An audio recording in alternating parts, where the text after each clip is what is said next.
소망의 시선이라는 제목으로 함께 말씀 나눌 때 큰 은혜 주실 줄 믿습니다.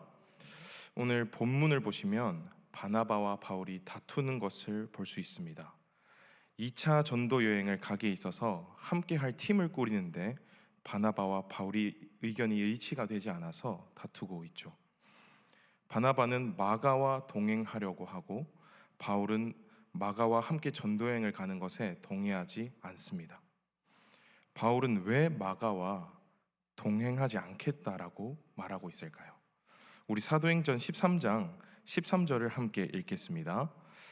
바울과 및 동행하는 사람들이 바보에서 배 타고 밤빌리아에 있는 버가에 이르니 요한은 그들에게서 떠나 예루살렘으로 돌아가고. 아멘. 여기서 말하는 요한은 마가인데요, 마가가 어떤 이유로 집에 돌아갔는지는 기록되어 있지 않습니다. 그에게 향수병이 생겼을 수도 있고요. 14절에 바울과 동행하는 사람들은 버가라는 지역에서 더 나아가 비시디아 안디옥에 이르렀다고 기록되어 있는데 이곳이 해발 914m 정도 높이에 있는 지역이었습니다.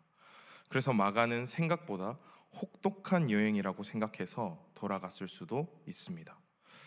이 행동을 본 바울의 생각을 살펴보길 원하는데요, 우리 사도행전 15장 38절을 함께 읽겠습니다. 바울은 밤빌리아에서 자기들을 떠나 함께 일하러 가지 아니한 자를 데리고 가는 것이 옳지 않다 하여. 아멘. 바울은 마가의 떠남을 마치 남은 일행을 유기하고 집으로 돌아간 것처럼 표현하고 있습니다.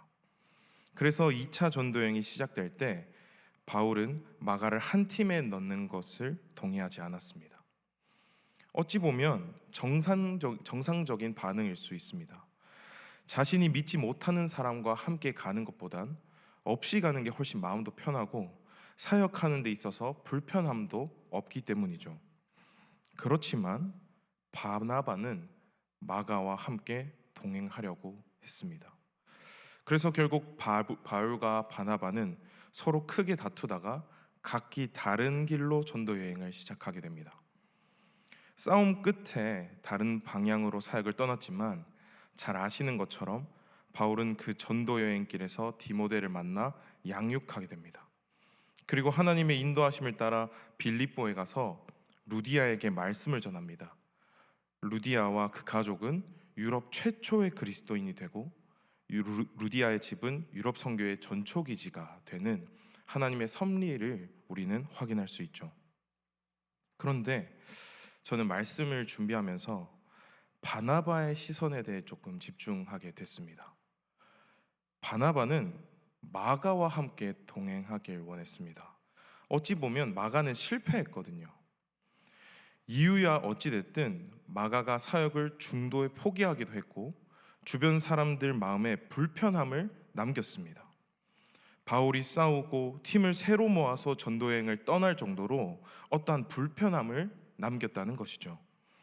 마가 스스로도 자신이 좀 부끄럽다 생각하고 후회했을 수도 있습니다.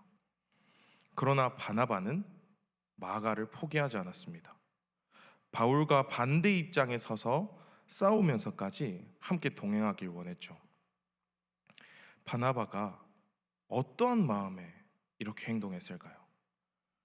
바울은 마가를 포기했지만 바나바는 바울이 보지 못한 하나의 시선을 가지고 있었습니다. 바로 소망의 시선입니다. 소망의 시선은 무엇입니까? 이 사람의 현재 모습, 지금 이 나약하고 연약한 모습을 보는 것이 아니라 되어질 모습, 즉 잠재성을 보고 기다려주는 것이죠. 이것은 맹목적인 소망이 아닙니다. 소망의 시선은 하나님께서 현재 나의 모습으로 판단하시고 바라보시는 것이 아니라 연약한 부분이 채워지고 주님 안에서 성장한 모습, 완성되어질 모습으로 바라보는 것이 소망의 시선이라는 것이죠. 바나바 또한 하나님의 시선으로 바나바 자신에게 먼저 입혀진 그 은혜로 마가를 바라본 것입니다.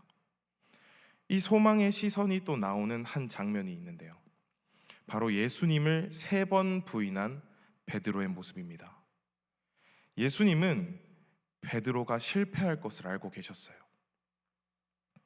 그리고 실제로 그 일이 일어납니다. 베드로는 무너졌습니다. 실패했죠. 베드로가 가지고 있는 연약한 부분이 명확하게 드러났습니다. 그런데요, 예수님은 어떻게 행동하셨나요? 왜 그렇게 했냐고 꾸짖으셨습니까? 베드로가 벌을 받았나요?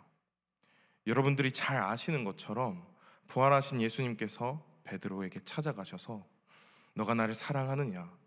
내 양을 먹이라 라고 말씀하시죠. 예수님은 베드로의 연약한 부분을 전부 알고 계셨습니다. 그럼에도 불구하고 자신의 양을 양육하라고 말씀하시죠. 주의 일을 감당해라 라고 말씀하십니다. 그 연약한 부분이 주의 은혜와 사랑으로 채워질 것을 우리 주님은 알고 계셨기 때문입니다. 이 말씀을 준비하면서 옛날에 제가 했던 한 행동이 떠올랐습니다. 한 친구가 있었는데 제가 아는 친한 그 동생이 공동체에 안 좋은 영향력을 끼친다는 이런 이야기가 저에게 들려왔습니다. 그래서 저는 그 공동체의 다른 친구들에게 잘못한 거 잘못했다고 좀 이야기해줘라 이렇게 제가 얘기를 했는데, 잘못한 것을 제대로 알려주는 것이 나쁘다는 것이 아닙니다. 그러나 우리가 놓지 않아야 할 부분은 현재 이 실수한 모습이 이 사람의 전부이다 라고 생각하지 않는 것, 내가 먼저 그 영혼을 긍휼히 여기고 불쌍히 여기는 마음이 있는가를 잘 살펴봐야 한다라는 것이죠. 제가 말씀을 묵상하면 할수록 내가 이 친구를 바라볼 때 바나바의 시선, 소망의 시선으로 바라보지 않았구나 하는 그런 마음이 들었습니다. 내가 이 친구를 긍휼히 여기지 아니하고 하나님께서 완성하실 그 모습이 아니라 지금 현재 이 잘못한 모습, 그 모습만 바라보았구나라는 좀 그런 깨달음이 저에게 있었어요.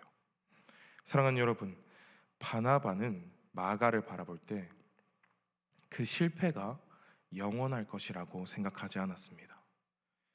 마가가 하나님 안에서 성장하고 마가 자신의 육체를 따라가는 것보다 성령의 인도하심을 따라 걸어갈 것이라고 생각했죠.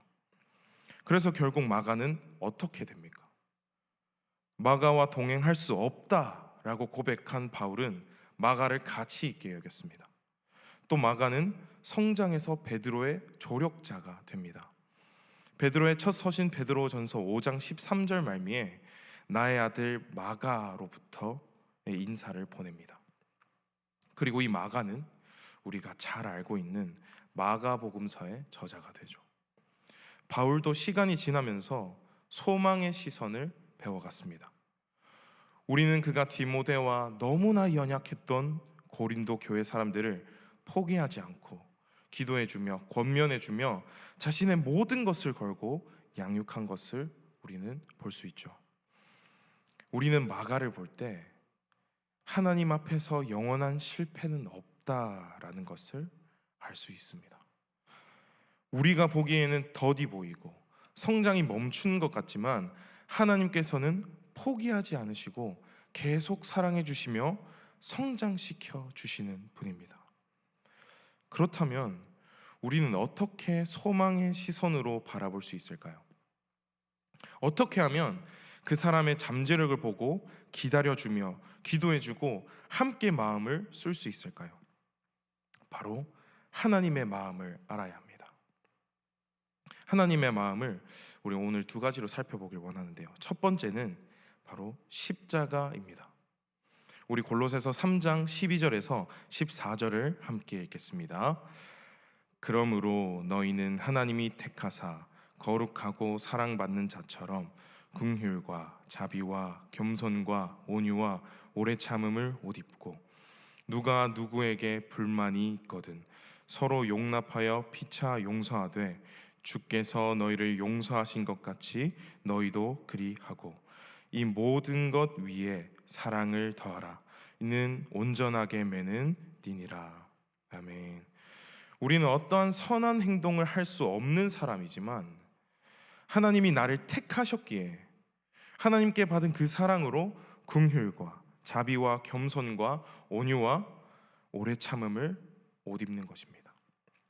그리고 13절에 보시면 서로 용서하되, 이 뒤에 우리가 행할 수 있는 동력과 이유가 나옵니다. 바로 주께서 너희를 용서하신 것 같이 너희도 그리하고. 아멘. 여러분, 이것이 바로 십자가 아닙니까? 우리는 남을 긍휼히 여기고 관용하며 용서할 수 있는 힘이 없습니다. 나의 힘과 사랑으로 남을 용서하고 불쌍히 여기는 것은 내 힘이 다 되었을 때, 내 여유가 사라졌을 때 한계가 찾아옵니다. 그래서 우리는 새 아침이 밝았을 때 매일매일 하나님 앞에 들고 나가야 하고 기억해야 할 것은 하나님께서 나를 먼저 찾아오셨구나. 용서받을 수 없는 나의 죄를 어린 양 예수 그리스도의 피로 말미암아 나를 용서해 주시고 살려 주셨구나. 사랑하는 여러분, 이 사랑이, 이 은혜가 우리 삶에 가득할 때 나의 주변에 있는 연약한 영혼들을 긍휼히 여기고 자비와 겸손과 온유와 오래 참음으로 나아갈 수 있음을 믿습니다. 두 번째는 우리가 기도할 때 하나님의 마음을 느낄 수 있습니다. 혹시 이런 경험이 있으십니까? 한 영혼을 두고 중보할 때 애통하는 마음이 올라와서 눈물을 흘릴 수밖에 없는, 내 일도 아닌데, 나의 가족 일도 아닌데 가슴 치며 하나님께 도와달라고 간절히 기도해 본 경험이 있으신지요? 우리 로마서 8장 26절에서 27절을 함께 읽겠습니다. 이와 같이 성령도 우리의 연약함을 도우시나니 우리는 마땅히 기도할 바를 알지 못하나 오직 성령이 말할 수 없는 탄식으로 우리를 위하여 친히 간구하시느니라. 마음을 살피시는 이가 성령의 생각을 아시나니 이는 성령이 하나님의 뜻대로 성도를 위하여 간구하심이니라. 아멘. 말씀에 나와 있는 것처럼 우리는 연약해서 기도할 바를 알지 못합니다. 남을 위해서 기도할 수 있는 능력도 우리에게는 없어요. 그러나 성령님께서 우리에게 기도의 목적과 내용을 가르쳐 주시고 하나님의 마음을 느끼게 하시기에 우리가 하나님께 집중하며 기도로 나아갈 수 있습니다. 한 영혼을 위해 기도할 때 하나님의 마음이 우리에게 전달돼서 우리가 애통하며 가슴 치며 눈물 흘리며 기도할 수 있는 것이죠. 사랑하는 여러분, 우리는 십자가와 기도로 소망의 시선, 하나님의 시선으로 바라볼 수 있음을 믿습니다. 그렇다면 나의 주변에 내가 포기했던, 던져두고 있었던, 무시하고 있었던 마가는 누구입니까? 교회 안에서, 직장 안에서, 학교 안에서, 가정 안에서 내가 소망의 시선으로 바라봐야 할 영혼이 있습니까? 하나님께서는 나에게 맡겨주신 영혼이라고, 내가 바라보듯 너도 그 영혼을 소망의 시선으로 바라봐 줄 수 있겠니? 라고 말씀하십니다. 그래서 우리 시간 결단했으면 좋겠습니다. 하나님, 내가 참 연약하지만 당신의 사랑으로 인해 소망의 시선으로 볼 수 있음을 믿는다고. 하나님, 나에게 맡겨주신 영혼 포기하지 않고 놓아버리지 않고 십자가 그 사랑으로 붙잡으며 나아가겠다고 결단하길 소망합니다. 더 나아가 스스로 사역을 포기해서 괴로웠을 마가처럼, 실패를 경험한 베드로처럼 혹시 나의 인생도 실패했다고, 무너졌다고, 너무 어두워서 앞이 보이지 않는다고 쓰러져 있는 우리 지체 있으십니까? 자격지심이 나를 짓누르고 나는 안 된다고 얘기하며 자존감이 바닥까지 내려와 있진 않으십니까?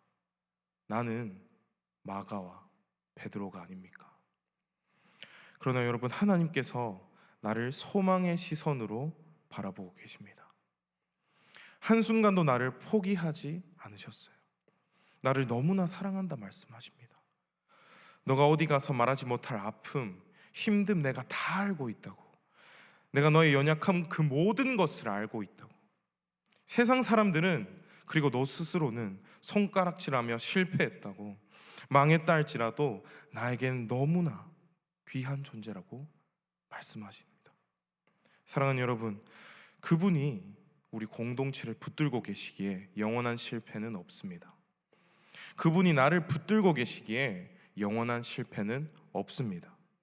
전지전능하신 하나님이 나를 소망의 시선으로 바라보시고 회복시켜 주십니다. 이제 10월의 둘째 주가 시작됩니다. 만연한 가을이 찾아왔고 기온은 낮아지고 있지만 우리에게 허락하신 공동체는 그분의 시선처럼 따뜻하길 소망합니다. 바나바가 바라보았듯 여러분들의 소망의 시선으로 인해 하나님께서 나에게 맡겨주신 영혼들이 회복이 일어나고, 내가 지금 마가처럼 베드로처럼 실패했고 무너져 있다면 주님께서 바라보시는 소망의 시선으로 회복이 일어나는 우리 모든 부강성도 여러분들 되시길 간절히 소망합니다. 우리 이 시간 들으신 말씀을 기억하며 1, 2분간 주님의 이름을 간절히 부르짖고 합심하여 기도하시겠습니다. 주여, 하나님 아버지 감사합니다. 당신의 으로 이 자리에 나와 말씀을 붙들게 하시니 감사합니다.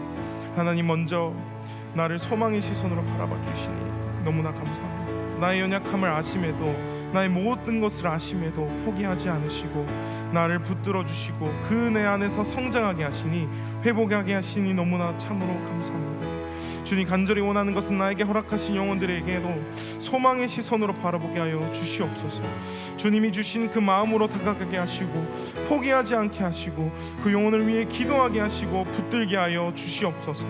하나님, 주님 매일매일 당신의 그 용서와 사랑이 내 안에 넘치게 하여 주시고 기도로 나아가 당신의 마음이 있는 곳에 나의 마음이 향하게 하여 주시옵소서. 주여, 부족하고 무익하나 나에게 찾아오셔서 양을 먹이라 말씀하시니 내가 기꺼이 걸어가길 소망합니다. 하나님, 연약한 저를 붙들어 주시고 평생을 당신의 품 안에서 살아가게 도와주시옵소서.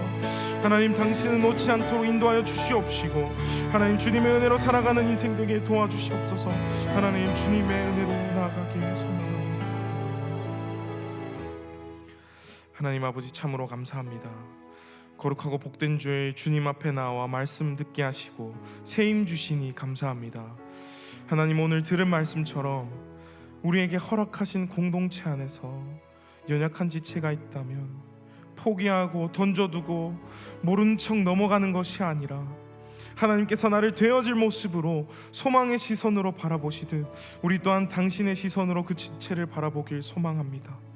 하나님, 그 소망의 시선으로 영혼들을 바라보길 원하는데 우리의 힘으로 할 수 없음을 고백합니다.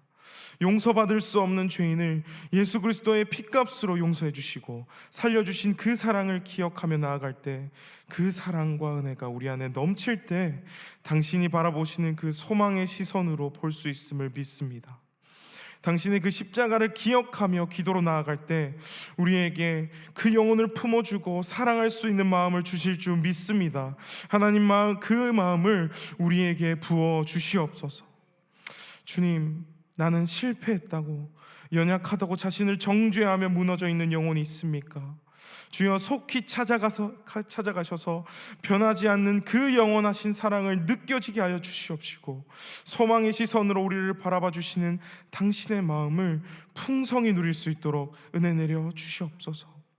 하나님, 간절히 원하는 것은 우리에게 허락하신 모든 나날 속에서 항상 이런 싸움이 있을진데 그때마다 당신 앞에 나아가며 엎드리며 사랑하는 마음을 달라고, 그 소망의 시선으로 바라보게 해달라고 고백하는 우리 모든 부강 성도님들 되게 도와주시옵소서. 이들이 살아가는 모든 삶 속에서 부활의 기쁨과 부활의 감격을 매일매일 경험하게 하시고 감사와 찬송이 끊이지 않는 인생이 될 수 있도록 아버지 함께하여 주시옵소서. 감사를 드립니다. 예수님의 이름으로 기도드립니다. 아멘. 지금은 주 예수 그리스도의 은혜와 하나님 우리 아버지의 한없는 사랑과 성령의 교통하심이 오늘도 말씀을 통해 소망의 시선을 가진 자들로 현재의 모습에 집중하는 것이 아니라 장차 우리 주님께서 완성하실 그 미래를 바라보며 공동체를 세워주며 예수님의 십자가로 무장하여 믿음으로 살아가기를 결단하는 주 앞에 머리 숙인 부강 목장의 모든 성도들과 저들의 가정과 주님의 교회 위에 이제로부터 영원토록 함께 있을지어다. 아멘.